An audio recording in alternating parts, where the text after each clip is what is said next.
Dentro da sua jornada de aprendizado, você já encontrou um desses 5 erros que eu vou te mostrar aqui. E eu vou te mostrar como resolver cada um deles. Se você não me conhece, eu sou o Gustavo Machado e eu vou estar te guiando por esses 5 erros comuns que a gente tem durante o nosso aprendizado de Power BI.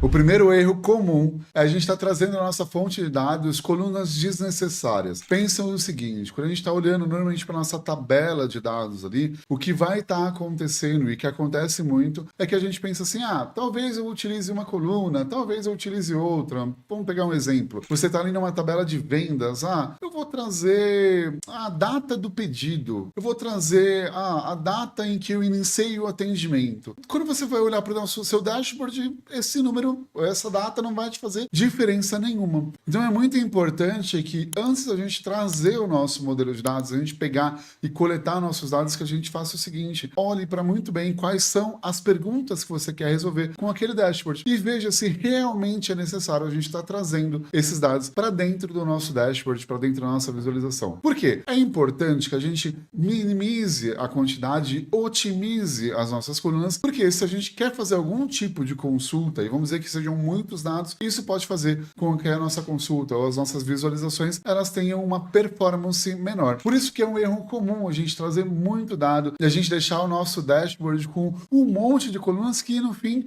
a gente nem está utilizando. Então, para você conseguir minimizar esse erro, traga somente as colunas necessárias para responder as suas perguntas de negócio. Um segundo erro muito comum é que as pessoas tendem a trazer, principalmente do Excel, dados dinamizados. Uma tabela que a gente criou no Excel, que a gente utilizava para visualizar os dados ali, e trazer ele para o Power BI, por exemplo, a gente acaba trazendo dados que são de um formato que é meio complexo da gente estar trabalhando dentro do Power BI ou de outra ferramenta de análise de dados. Eu vou mostrar para vocês o que são dados dinamizados. Pensa o seguinte, vamos dizer que você tem ali o número do nosso cliente e depois a gente vai falando assim, o quanto ele comprou em abril, em agosto, em dezembro, em fevereiro, isso está em colunas. O que acontece quando a gente traz esse dado para dentro do Power BI, uma ferramenta de visualização? Ele traz como se cada uma dessas colunas fosse uma coisa diferente. E qual que é o grande problema disso? Aqui, quando a gente quer fazer algum cálculo mais dinâmico, que a gente consiga trazer ali, por exemplo, quanto foi num gráfico de evolução, a evolução de vendas desse cliente. Acontece que quando a gente está trazendo os dados, como a gente está mostrando aqui no exemplo, como colunas, isso vai dificultar bastante na visualização. Mas como é o modo correto da gente estar trazendo isso? É trazer o nosso dado em uma tabela mais flat, uma tabela que eu tenha, por exemplo, o nosso Consumer ID, eu tenho aqui uma data ou um ID de data, e aqui sim eu tenho uma coluna com todas as nossas vendas, por exemplo. E nesse caso aqui eu coloquei um ID da data e eu trouxe esse calendário, essa dimensão de calendário, para que me substituísse, por exemplo, a data dentro da minha fato. Como é que vai funcionar? No fim, a minha fato ela vai estar dessa forma aqui, onde eu tenho o ID do meu cliente, eu tenho um ID da minha data, nada mais é do que a data, por exemplo, ao contrário para esse ID aqui, e eu tenho aqui, por exemplo, o quanto eu vendi para eles. Vamos dizer que a gente tenha,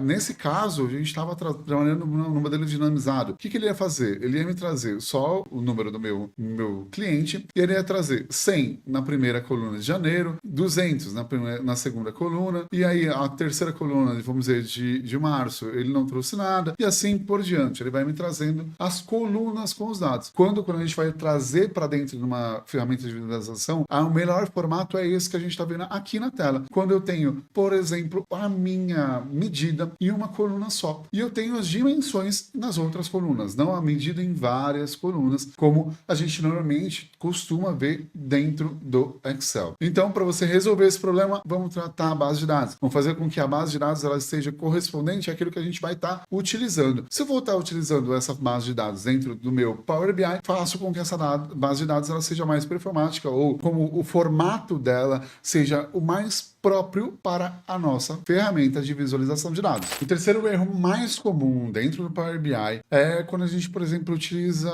símbolos numéricos para fazer uma divisão. A gente usa uma barra, por exemplo, para fazer uma divisão de um valor com o outro. Por que isso é um erro? Porque quando a gente faz, por exemplo, uma divisão por um número que pode estar zerado, ele vai trazer um erro para dentro da minha tabela, não vai calcular isso da forma mais correta. Porém, a gente tem funções DAX que fazem exatamente a mesma coisa e que sim, eu posso estar configurando qual é o valor caso eu tenha um erro dentro de uma função. E exatamente por isso é muito importante a gente estar utilizando as funções corretas quando a gente vai utilizar, por exemplo, alguma divisão, alguma multiplicação. E eu vou mostrar para vocês como isso acontece na prática. Vamos dizer que eu tenho essa nossa base de dados, a base de dados exemplo do próprio Power BI, e a gente tem aqui, então, os produtos e a quantidade e os valores de venda para cada um dos produtos dentro dos países. Legal. E eu quero fazer o seguinte, ó, eu tenho aqui a quantidade de vendas, eu tenho aqui o valor total de venda. Apesar de eu ter o meu valor de venda normal aqui, eu vi que tem alguns descontos que foram aplicados. E eu queria saber, então, qual a média do valor vendido. E como a gente faz isso? A gente vai, então, criar uma nova coluna. Vamos pegar a seguinte nova coluna. E dentro dessa nova coluna, eu vou dividir, então, a minha venda pela minha quantidade de unidades vendidas. E vamos ver qual é o resultado que a gente vai ter aqui. Então, vamos lá. Agora a gente vai colocar o nome da coluna. Eu vou colocar o valor médio. E aqui eu vou pegar, então, o meu valor, sales, e dividir pelo unit sold. E aqui, então, eu tenho um valor médio de venda para cada um dos países. Vamos dar uma olhada qual é o resultado que ele vai estar mostrando para a gente. Vou chegar um pouquinho mais perto para vocês consigam ver. Então, ó, a fórmula é essa, sales dividido pelo unit sales, unit sold, e aqui a gente tem então o valor, ele está carregando aqui o valor, e olha que legal, a gente tem aqui os valores de 350, exatamente como está mostrando ali, porém eu tenho alguns outros valores como esses aqui embaixo, ó, 343, 346, 339, 336, isso acontece quando eu estou, por exemplo, meu valor médio, eu estou dando um desconto, né, então o meu valor médio ali na minha venda é esse valor que a gente tem aqui, porém existe uma coisa, vamos dizer, e aqui nessa tabela acontece, tá? Que eu tenho alguns valores que estão zerados. Eu não tive venda dentro desse país. O que vai acontecer? Vou filtrar só eles e vocês vão ver que aqui, ó, eu tenho os valores com um erro, com um número infinito. Para a gente estar resolvendo isso, eu vou vir então e vou alterar a minha fórmula. E aqui eu vou usar o quê? E aqui eu venho e coloco, eu vou dividir esse valor e caso ele me dê erro, eu vou trazer 0. Vamos ver se ele vai trazer o erro ou se ele vai trazer o valor para a gente. Então, ó, aqui já calculado ele me trouxe o 0. Mesmo que eu tenha um valor zerado aqui, eu consigo, através da DAX, estar mostrando para o Power BI, se der erro, eu quero que você aconteça isso. Caso a gente use o barra ali, eu ia até colocar um if, olhar para se for erro, então coloca outra coisa. Mas quando eu tenho uma função extremamente simples, que já está configurada para utilizar assim. Por isso é muito importante que a gente saiba como funciona cada uma das fórmulas dentro do Power BI, para que a gente consiga tirar o melhor de todas elas, beleza? E se você gosta de conteúdos como esse, já faz o seguinte, já se inscreve no canal, ativa o sininho e deixa o seu like nesse vídeo. Toda semana a gente está postando vídeos e vídeos como esse, falando sobre Power BI, Python e outras coisas, então já se inscreve no canal. O nosso quarto erro bem comum é a gente estar ignorando as conexões entre as tabelas. É um pouco mais teórico, mas eu creio que se você está mexendo um pouquinho no Power BI, você vai entender. É o seguinte, a gente tem ali as conexões das tabelas, quando a gente, por exemplo, conecta uma dimensão com uma fato. Eu preciso ter, nesses casos, para ter uma boa conexão, para que eu não tenha problema nessa conexão, chaves muito bem definidas. Então eu preciso, por exemplo, naquele exemplo que a gente viu ali da data, que eu mostrei aqui nesse mesmo vídeo para vocês, eu tenho uma data ID e eu conecto essa data para uma dimensão de data com chaves muito bem